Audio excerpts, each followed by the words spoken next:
Hello and welcome back to Rebel Science. This is Tips and Tricks, a faster search for patterns. In this video, we're going to take a look at one of the algorithms we wrote in Genome Toolkit Part 2 and attempt to optimize it. We will also discuss the approach a beginner in Python can take to learn to write a better, faster, and more Pythonic code. We will finish by measuring execution speed of all of our solutions and discuss if it's even worth your time to optimize your code. A quick reminder of the problem we're trying to solve in our k-mer count algorithm. So the problem is, given a DNA genome sequence and a k-mer, find how many times that k-mer appears in that sequence, including overlapping k-mers. So now if we're going to go back to our code editor and we're going to create our new file, the last thing we did in our tips and tricks was the Hamming distance. Okay, we solved it in 3 different ways. We're going to do exactly the same for our pattern count. Okay, so I'm going to create a new file. I'm going to call it pattern search, okay, .py. And now let's add our first algorithm. And of course, this is the algorithm from our Genome Toolkit series, part 2.1, where we fixed the bug in this area right here. And let's maybe add a comment so we know that this is a generic for loop solution, okay? And now let's add a test area to our file. Right, so that's where we're going to be testing our code. We're going to reuse one of the sequences from our Genome Toolkit. And now let's add 2 nice prints so we can actually see which algorithm is being triggered and which algorithm is giving us what result. So we have just a nice print saying loop k-mer count. It ends on no new line, so the result from this print is on the same line as this. So if we run this, we can see that loop k-mer count returns 4. It found 4 3-length k-mers in this sequence, okay? And let's actually add a quick visualization like we did in our previous videos. We're going to add a comment section here, and we're just going to add this little snippet. So we can see that our if statement right here does this check. It says, is this sequence slice equal to our k-mer? So these 2 examples are from our inner for loop. We just slide this window from start to finish, and this is the logic of this if statement, right? We're saying TAA, is it equals to AAA? We're not going to do anything. So we slide this window to the next position of 3 mares, and it says, does AAA equal AAA? And it does, and we increase the count. And this is what we do here. We increase the count in the line 6. So this is a small visualization of what is going on in our generic for loop solution. But again, you can go back to Genome Toolkit Part 2, 2.1, and see where we implement and look at this algorithm. Now, we're going to take a look at list comprehension solution. So now let's add a list comprehension solution and see why we actually need a list comprehension. Okay, so I'm going to copy and paste it right here. In a lot of cases, young Python developers try to optimize their code to the fewer lines possible, and this sometimes is a mistake. A lot of people think that the less lines of code you have in your Python script, the faster it's going to run, the more optimal it's going to be. We will see that it's not the case in a lot of cases, okay? So if we take a look at how we can take this for loop and turn it into a fewer lines of code, we can use list comprehensions. One might argue that this is a less readable solution, less kind of beginner friendly, but we can see that we're reusing our for loop here and we are just sliding through the sequence. The only additional thing we do here is you can see we are using a k-mer list. So before we actually count the k-mers, we are looping through our sequence with the same approach we did here with the window, and we're taking each slice and we're not comparing it on the fly like we did here. We're storing each slice in a k-mer list. And at the very end, we go through that list and we count each k-mer, okay? So this is very important. You can see that we here are not using any lists. It's really fast. We just compare them. If. Here we do heavy lifting, so to speak. We create a list, we populate a list, and then we count in that list. So as we will see at the end, this might add some execution time to our algorithm. And it will definitely consume more memory because we're storing stuff in the list. Let's now also visualize this. Let's add a visualization right here under this algorithm. Okay, so we're going to add another comment section. And the visualization is quite different from the for loop. For loop, again, we just have a if statement and we'll loop through the sequence 3 k-mers at a time and looking if it's equals to our k-mer, then we add count. So if we are looking at the list comprehension solution, we can see the steps are quite different. We have our sequence, we have our k-mer, and what we do is we slide the window through our sequence and add these k-mers into the k-mer list. Next one, and the next one. And then in the end, we call the count on a list, because this is a list, and we say count all AAA k-mers in that k-mer list. And of course, it returns an integer as well. So let's actually try running it on the same set of data and see what it returns. So now let's add another print that will show what list comprehension returns, okay? So again, we are just calling our first algorithm from here, the loop solution, and the next one is going to call the list comprehension solution, which is this. And we are passing exactly the same data to both algorithms to make sure that when we moved from a loop solution to a list comprehension, the result is still the same. Okay, so let's save and run our code. And we can see that the loop k-mer count returned 4 and list comprehension k-mer count returned also 4. We can experiment by extending this to 4 length k-mer, trying to run it, and we can see they both return 2. So that's a good result. We can see that both algorithms work the same way. Let's go back to 3mer. Now, again, we have a very simple solution here that everyone should kind of default to. Try making sure that your algorithm is easy to read and you understand every single step of it. If you know list comprehensions and there is a way for you to shorten your code, you can of course do that. But in this case, we will see that that's probably is not the best solution. Also about list comprehension, some people try to making it literally one line of code. And of course you can do that. You can remove the list and just return, okay? It will still create a list. So we can remove this. And we can call count on that whole list comprehension. And we're going to be looking for our k-mers in here. So we're just returning this whole list comprehension. Let's see if it still works. It does still work.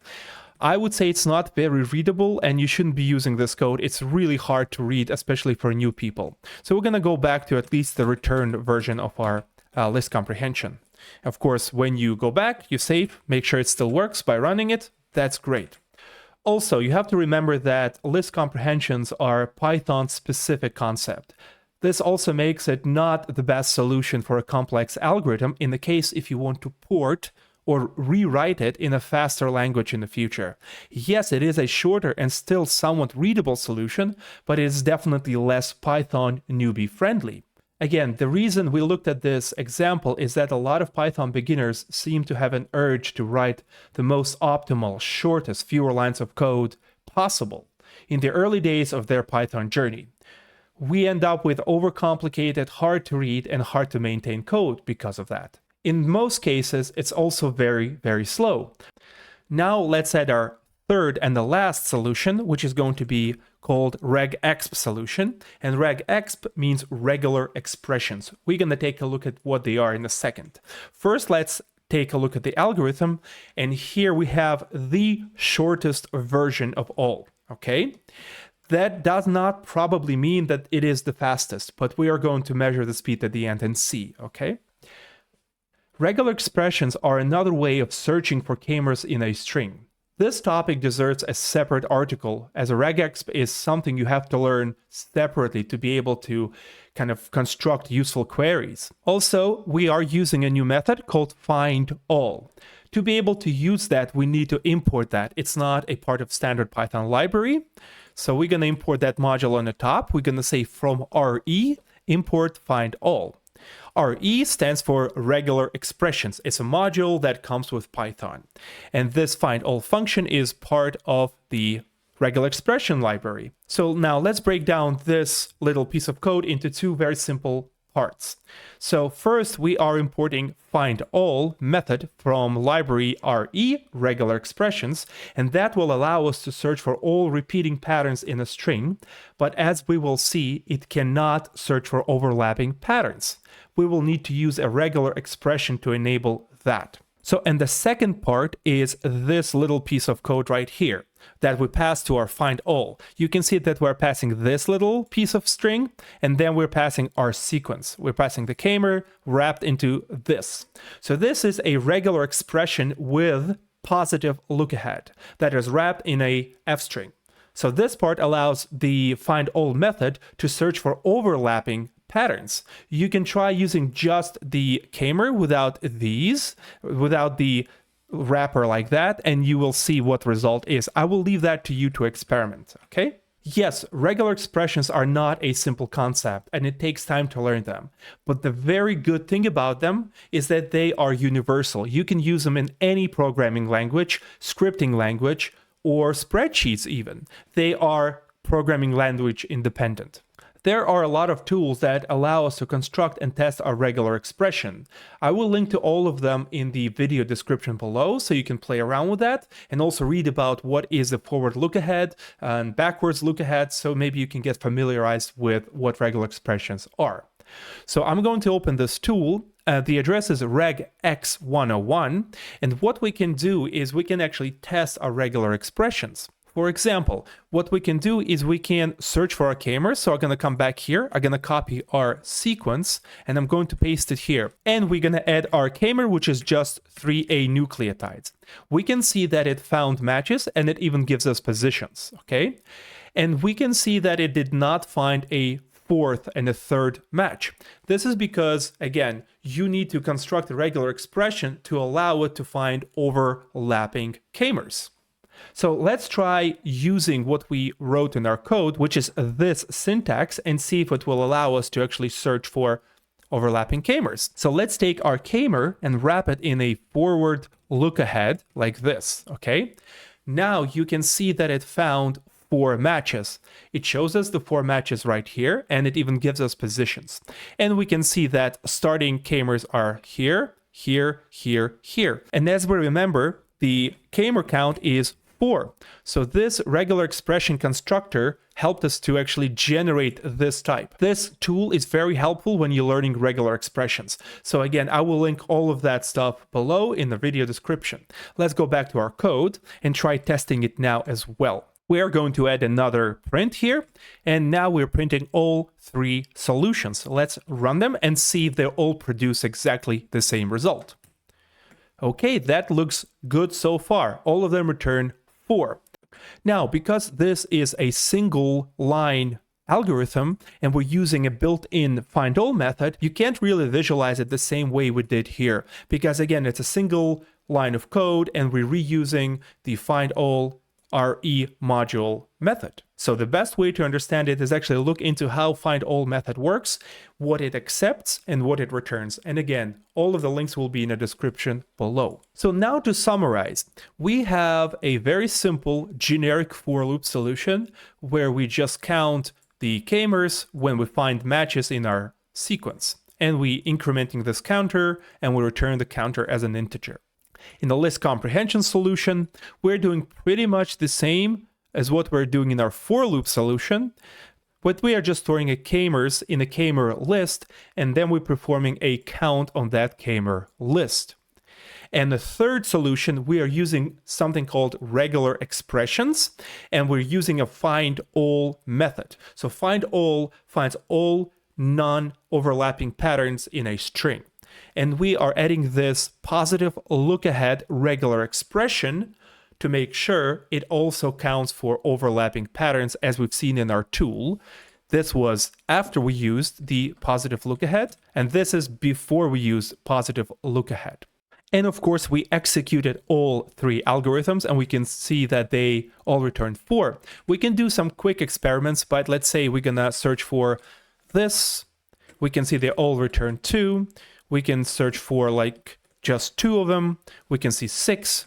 So we can confirm that all 3 algorithms do exactly the same thing. And now we can just measure the speed of all 3 algorithms and choose the one that performs this operation fastest. So we're going to implement additional tests now, measuring execution speed. Note, you don't really have to implement this part and just review the provided results instead, unless you're interested in experimenting with the timing your code. There are many ways to measure the execution speed of any part of your code, but we're going to use the simplest classic approach, which is timers. Python has multiple timing libraries built in, and also third-party libraries. We will use the built-in one called perf counter, which is performance counter. To be able to use that, we're gonna need to add that to our project. So we're saying from the time module, we want to use performance counter. Okay, it even says performance counter for benchmarking. This is what we're gonna do. We're gonna do benchmarking, measuring the speed. So now that we have added our performance counter, let's add the template right here at the bottom of our file. So we are setting the start time to be performance counter, so it will return the time which is right now. Then we can run our code in here in between, and then we say elapsed time equals, again, time now.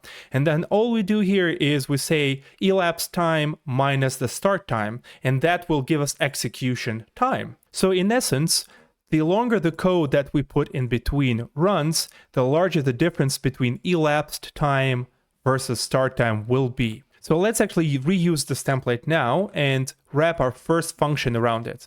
So we're gonna say, hey, start time. We're gonna come here and we're gonna do this. And we're gonna say elapsed time. Let's make some more spacing between. And maybe we can get rid of this template now. So I would say we also need to print out, so maybe we can change this bottom part right here to this, okay? Loop took. So again, we're taking a time at line 50, we are running our algorithm, then we're measuring the time that has been elapsed since we started running it, and then we're just printing out elapsed time minus the start time. You can see that we've added this little 0.5f because the response will be in floating point, and if our algorithm runs really, really fast, the number is going to be very long floating point number, 0.00005. So we are going to say, hey, we just want the first 5 decimal points from that floating point number, and we're adding s because s is seconds. Let's try doing that. And now let's save and run. And we can see that the loop camer count is 6, which is correct. And it also gives us the time it took to run it. So you can see it's 0.00004 seconds. So let's experiment with this so maybe you can have a better understanding. If we're going to change this to 0.2, we should only see 2 decimal points, 0.00s. But this does not give us a full picture. So maybe we want to measure 5 or 6 samples, okay? So if our algorithm is really fast, we can still see that it took 37 subseconds, okay? So we can do the same to our other algorithms right now, and we can see how we can measure the speed of all 3. So I'm going to copy start again. So it's as easy as just copying and placing it before each algorithm. We can copy this line here and paste it under our list comprehension. And of course, we're gonna have to maybe swap this text here to show that it's list comprehension that took this time. And one last piece here, we're going to add the same measuring to our regular expression. Yes, it does become a little bit bloated, but this is just for an experiment's sake. So again, that's the first part. Let's actually maybe separate them so it's easier for you to see what's going on. That's the first one. That's the second one. And that's the third one. So we are measuring time, we're running our algorithm, and then we're calculating how much time it took. And we do the same thing for our list comprehension here. And we do the same thing for our regular expressions right here. And of course, we should change the text here as well. So we know that it's regexp took that time. So now we can save and run our code. And we can see that the loop approach took 28 subseconds. We can see list comprehension took a bit more time, and we can see that regexp, supposedly the one-line code, took the longest, okay? Okay, so what we can do is increase the amount of data we throw at our algorithms, and we can see how they behave on a different amount of data. So we're gonna come back here, and let's do this operation. In Python, if you take a string and multiply it by 10, all it will do is just gonna create a new string with 10 strings like that in it. So we don't create strings like that manually. We can take our string and just multiply it by 10, okay?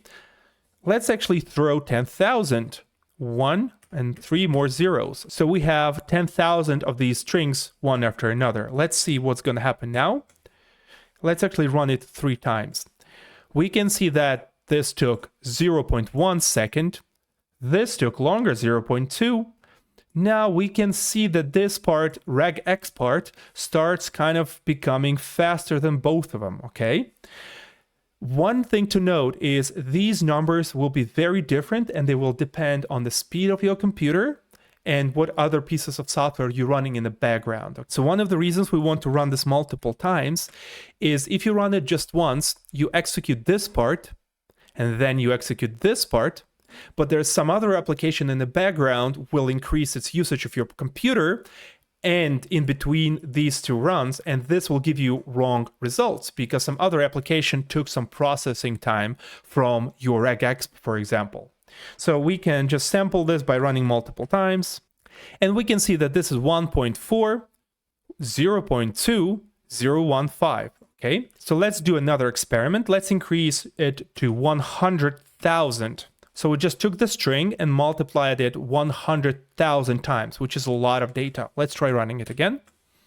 You can see, by the way, when we rerun it, it's not as instantaneous as before, but we can see that this took 0.12 seconds, 1.8, 1.10. So let's actually run it a few more times. 1, 2, 3. We can see that loop is really fast. List comprehension was always the slowest, it still is. And now we can start seeing that regexp is becoming faster than list and loop solution. Let's add another 0. So now we're talking about 1 million times the string. Now we're going to execute it with our 1 million times the string and keep an eye on the execution speed and the output. You will see that the time between each printout will be longer. So we see the first loop, list comprehension. So now we can see that regexp solution is becoming even faster and our list comprehension solution is becoming slower. Now we have 1 million times the string. Let's actually do 5 million, okay? 5 million times our string. And let's watch this last test we performed for today. So loop gamer count is thinking, and it should be around 4, maybe 5 seconds. Okay, 6. List comprehension. We can now see that it's taking long, and maybe you can hear my laptop fans in the background. 8 seconds, we can already see it's way slower, and only 5 seconds here. So what we can conclude from these results is the regular expression is definitely the fastest. The loop is not much slower, so it makes, again, the for loop a viable solution for a lot of algorithms. And now we look at the list comprehension and we can see where we are paying for that list. We create a list and we populate that list with a lot of data and then we count in that list. We're actually doing 2 runs, 2 for loops. One to create the list and the other to search for data in that list. Also, it takes way more memory than other 2 solutions. So what is the conclusion here? What can we learn from this? A short solution with a fewer steps does not mean it will run faster in every case. Generic for loop solution should be fast enough in most of the cases when we're talking about simple algorithms. It is also very easy to read and understand. In a lot of cases, you can gain more performance by using some Python native packages and or using the correct data structures for your case. In Genome Toolkit Part 3, we will see an even better example of how changing how we store our k-mers will change the execution speed of our algorithm. Before we finish this video, I would like to share my thoughts on a very nice book that was sent to me by Pact Publishing. It's Bioinformatics with Python Cookbook, 3rd edition. It's a brand new edition. Our Rebel Science articles and videos are dedicated to engineering primarily. We are learning how to create bioinformatics tools in Python from scratch. Some bioinformaticians are interested in actually using the tools and analyzing the data. This book is just amazing for that. I find this book very useful as it covers the whole range of topics, from functional programming in Python to machine learning with bioinformatics. As the title of this book states, it does indeed cover real-world bioinformatics problems, and not just random algorithms and Python libraries. While reading some of the chapters of this book, I found them so useful, I really wanted to recreate some of the tools using those chapters from scratch in Python. Even though this book is primarily about how to use the tools and not how to create them for bioinformatics, it provides a very good overview of the available tools one can attempt to reproduce right from scratch with a goal of learning how the underlying algorithms work. We will be adding a few of those things in our Genome Toolkit. The chapter on PyMol module that lets you generate 3D protein structures was especially interesting. I would say this is not a very beginner-friendly book, and you are expected to know Python on a very good level. Overall, a very good book if you're coming from biology. It will help you to set up and get up to speed with all the latest bioinformatics tools. And this is a third edition of this book, so it contains all of the latest libraries and modules. If you are coming from engineering, programming background, you can use it as a reference on available libraries, modules, and other tools you can integrate in your own software projects. And I would like to encourage you to review a few chapters of this book to see how comprehensive the coverage is. I'm going to leave a link in the description for this video. So this is it for this video, and I really hope you enjoyed taking something we did in Genome Toolkit and seeing if we can optimize it, make it better, make it faster. We're definitely going to need to optimize our code for the future because we're going to be applying our code to huge data sets, and if our algorithms will be slow, they will be useless. And we also looked at how we can measure the speed. You can reuse this code to measure speed of your own algorithms. So the code for this is going to be in the description below in our GitLab repository for tips and tricks. Make sure to join our Telegram and Matrix communities. And the article version of this video is also going to be available in the description below and on our rebelscience.club website. Until next time, Rebel Coder signing out.